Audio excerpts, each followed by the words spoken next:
life today that I lived back then. So they know I know. And they know I got dirt on me. That's why they take me serious. And these guys out there, the message is, Harv, is that gang banging and violence is not a lifestyle, but it's a death style. And I promote that bright futures are built on a strong education, because equal education means equal pay, and it levels the playing field for any race. But now, when you hit them with your message, is it like a scared straight thing? Like, yo, give me your shoes because I said so? You remember those shows that used to be on Right. MTV? No, they're relating to, because they're living the life that I lived back then. They're feeling the pain. They're living paycheck to paycheck, hand to mouth. They've got like their fathers, like my father, who was an alcoholic, a heroin addict. We have a lot of bad things happening out there, and people are doing whatever they got to do today just to get by. So they get it, they understand, and they know that I know. I'll tell you, Harvey, as somebody who is watching it happen in real time, the kids, they read the book, they participate in From the Barrio to the Classroom, and then Robert comes in and talks. I have never seen an instance where a child questioned his credibility. Once they read the book, they understand what he's been through and that he's a credible source to inspire them. The book is entitled From the Barrio to the Boardroom. We're talking with Barbara Renteria, also Corey Blake, and Donovan Rosa from the Pritzker campus of the Noble Street Charter Network. Not to be Correct. confused with the Pritzker School on Damon, which is what I thought originally. I think that's a grammar school. Yeah, it is a grammar school, but I didn't think there was more than one Pritzker.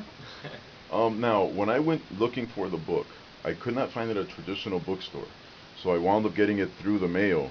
And I think when Christina got it at DePaul, she ended up ordering it like in bulk or something like that. So how does your typical person get a hold of the book? If someone's purchasing one at a time, then Amazon is the easiest way to Ah. grab it, and it's affordable. If people want to order in bulk, or if a school wants to place an order, then they can contact us directly off of the website from thebarrio.com. Hey, let me ask you this. Your last three visits that I'm reading about at Darwin, Taft, and Westmont, how were those visits similar or different? Because it seems like a different demo for each of those schools.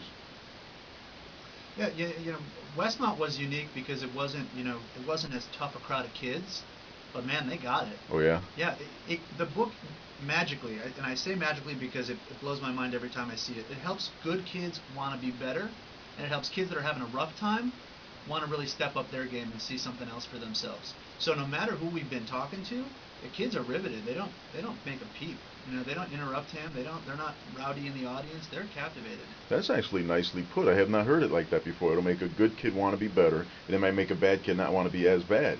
That's pretty unique, because when you were telling your stories, Robert, were you targeting like the kids that were similar to you, or were you targeting everybody?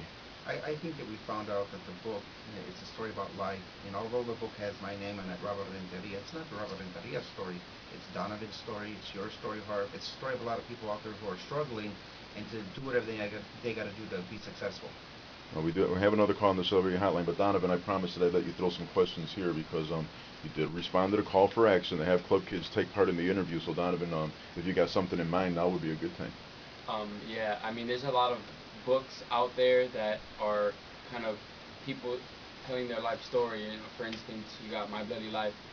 What should people expect to be different about your book? Why should they pick up your book and read your story rather than some other story? Like what should they expect from your book?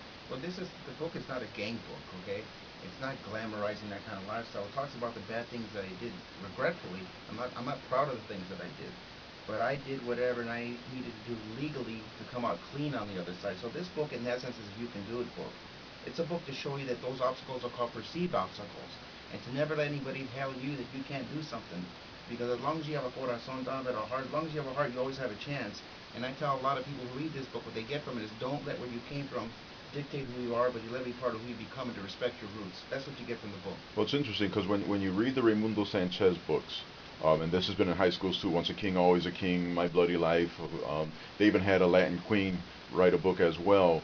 In a lot of cases, the kids that read those books, the message gets missed because there's so much of, for lack of a better term, the gore and the life of a gangbanger, that in some ways, yeah, it kind of sounds like it's glorified. If you look at Gangland, the series on the History Channel, the gangbangers, and I can say this by experience, they bootleg the shows and sell them because they think it's cool that all their bloody work is on TV.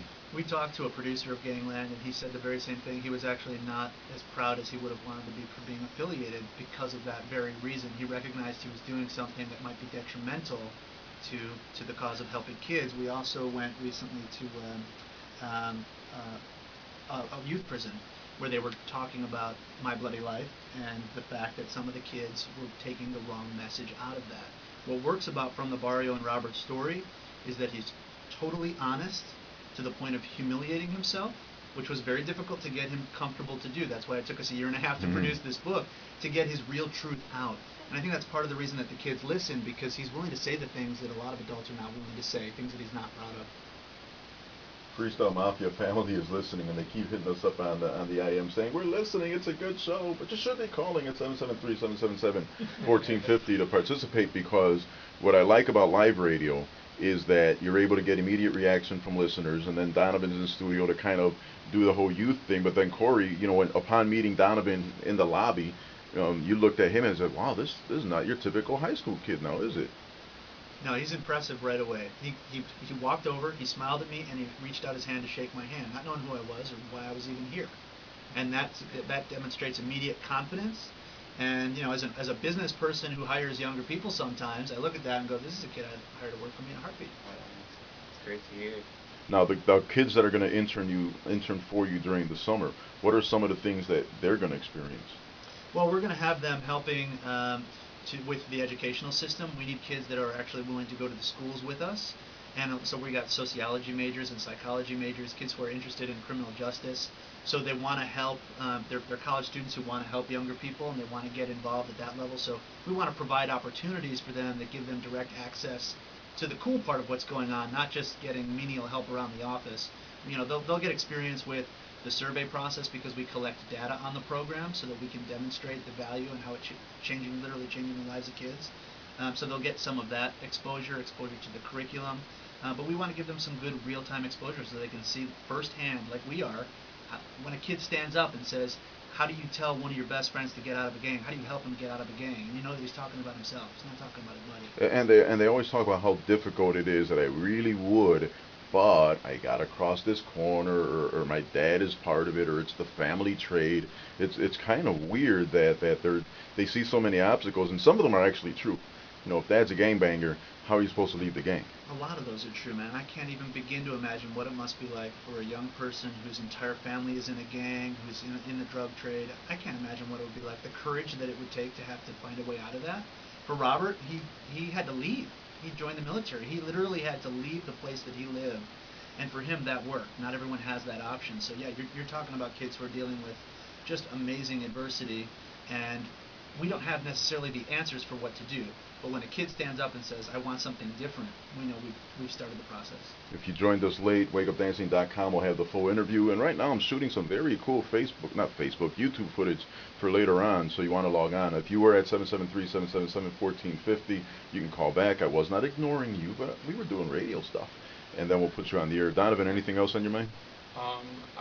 It was funny that Corey mentioned the criminal justice, because that's actually what I'm considering majoring in college. And that's actually been one of my future dream jobs for a while, as a state trooper or a cop.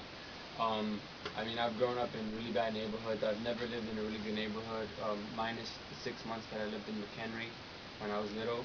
But I lived in really kind of gang, drug neighborhoods, you could say. And that's even the case now, and it's really hard for someone to kind of present themselves as an articulate person and as an educated person when you're living in drug areas and gang areas where somebody dies every day, or there's a shooting every night, or you see drugs being sold, right across the street, or right in the empty house next to your house, and there's really nothing you can say or do about it, because if you say something, the gangbangers will watch you, so you can't even walk around in your neighborhood anymore. And for me, I just want better for myself. I don't want to have to live in a gang-infested neighborhood where we have no choice but to live there because we have nowhere else to go. Well, I want to tell you, Donovan, you could be anybody you want to be. And I want you to remember that anybody listening out there, you could be anybody that you want to be. Okay? Misery loves company.